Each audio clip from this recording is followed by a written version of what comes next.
우리는 요즘 뉴스를 통해 분노할 만한, 때로는 안타까운 이야기들을 접하곤 합니다. 무엇이 옳고 그른지, 누구에게 어떤 책임을 물어야 하는지, 그 진실을 정확히 분별하기도 어렵고 진실을 알고도 해결되지 않는 과정들을 수도 없이 마주하곤 하죠.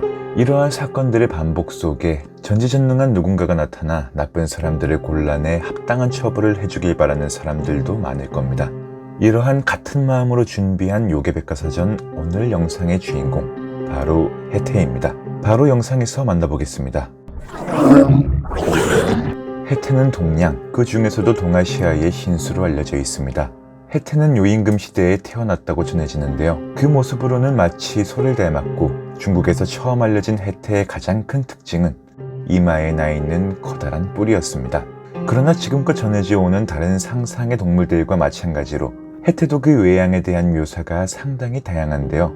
사자가 결합한 형태도 있고 기린의 모습을 한 것도 전해지는데, 여러분께 가장 친숙한 혜태의 모습은 양처럼 두 개의 구부러진 뿔을 가진 모습이지 않을까 싶습니다. 우리가 자주 접한 혜태뿐만 아니라 신라나 고려시대에 남겨진 혜태도 두 개의 뿔을 지닌 모습을 하고 있는데요. 이렇게 보면 뿔의 개수가 중국과 한국 혜태의 차이점이라고 생각할 수도 있으나, 사실 중국에서도 이전부터 뿔이 하나인지 두 개인지에 대한 논쟁이 계속해서 이루어져 왔고, 결국 상상의 동물인 만큼 하나의 모습으로 정의 내리기엔 어려울 것 같습니다. 혜태의 가장 큰 특징으로 알려진 것은 바로 그가 정의의 상징이라는 것이며, 중국 한해 양부가 쓴 이물지를 살펴보면 그 이유를 알 수 있는데요. 이물지에 따르면 혜태는 사람들이 싸우는 것을 보면 바르지 못한 자를 뿔로 들이받고, 사람들이 서로 따지는 것을 들으면 옳지 못한 자를 문다고 합니다. 이러한 모습을 반영해서인지 실제로 중국의 고어에서 법은 이렇게 쓰여 있는데요.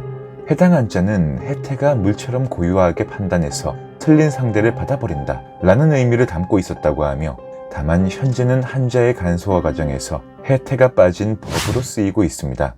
참고로 혜태와 법의 관계성은 역사에서도 살펴볼 수 있는데요. 중국은 혜태를 사법의 상징으로 오랜 기간 사용해 왔습니다. 고대에는 사법기관과 사법관리의 상징으로 여겨져 왔으며, 사법기관의 수장이 쓰는 관을 혜태관이라 명했고, 최근에도 중국의 법원이나 법대 앞에는 혜태상이 놓여 있다고 합니다. 한국도 중국의 영향으로 조선시대에 법을 관장하던 사헌부 수장인 대사원 관복에 혜태 흉배가 새겨져 있었고, 지금도 국회, 경찰청, 대법원, 대검찰청은 물론이고 사법연수원에도 혜태상이 세워져 있죠. 또한 혜태는 법을 관장하는 것뿐만 아니라 민간에서도 그 역할을 톡톡히 했습니다. 혜태는 민속에서는 해치라고도 불렸는데요. 이러한 이름이 한국으로 넘어오자 사람들은 한자어를 한글로 풀어 해님이 파견한 벼슬아치라고도 불렀습니다. 태양 숭배 사상에서 해는 사람에게 복덕을 주고 만물을 행성시키는 근원으로서, 해가 뜨면 귀신이 사라지고 흉악한 짐승이 도망가니 재앙과 애군을 물리치는 능력도 있었다고 믿었으며, 이러한 이유 때문인지 혜태는 정의의 상징뿐만 아니라 재앙을 막는 상징으로도 여겨졌습니다. 재앙 중에서도 한국에서는 특히 불을 막아주는 영수로 더욱 잘 알려져 있는데요. 설화에 따르면 혜태가 물에 사는 짐승이라 불을 막아줄 수 있고, 한국 민화에는 혜태가 한자로 이렇게 쓰이기도 하며 물을 다룰 수 있다는 인식을 담기도 했습니다. 때문에 민간에서는 정월이 되면 불을 다루는 부엌문에 혜태를 그려붙였다고 전해지며, 이러한 불을 막아주는 인식은 19세기에 들어서야 생겨나기 시작했죠.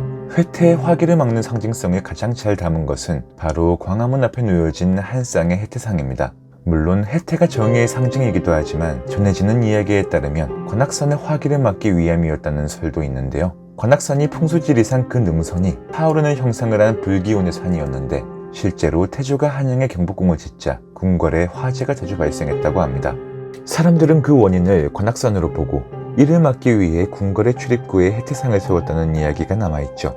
이와 같은 에피소드는 현대의 건물에도 숨겨져 있는데요. 국회의사당 준공 당시 고증자문위원이었던 소설가 월턴 박종화가 혜태상 건립을 지휘했는데, 당시 그는 의사당을 화재에서 예방하려면 혜태상을 세워야 한다고 주장한 바 있고, 실제로 불을 막는 데 가장 큰 일조를 하는 소방관들의 정복에도 혜태 디자인이 들어가 있습니다. 하지만 이렇듯 신성한 상징으로 여겨지는 혜태도 한국에서는 산전수전을 겪기도 했으니, 현재 광화문에 놓여진 혜태상은 흥선대원군이 경복궁을 중건하면서 세운 것입니다. 그는 조선 후기 추락한 왕권과 어지러운 사회를 다시 세우기 위해 혜태의 상징성을 이용하고자 했는데요. 그러나 일본이 한국을 침탈하면서 전차선로를 놓겠다는 이유로 조선 왕조의 상징성인 혜태를 해체시켜 궁궐 구석에 방치했습니다.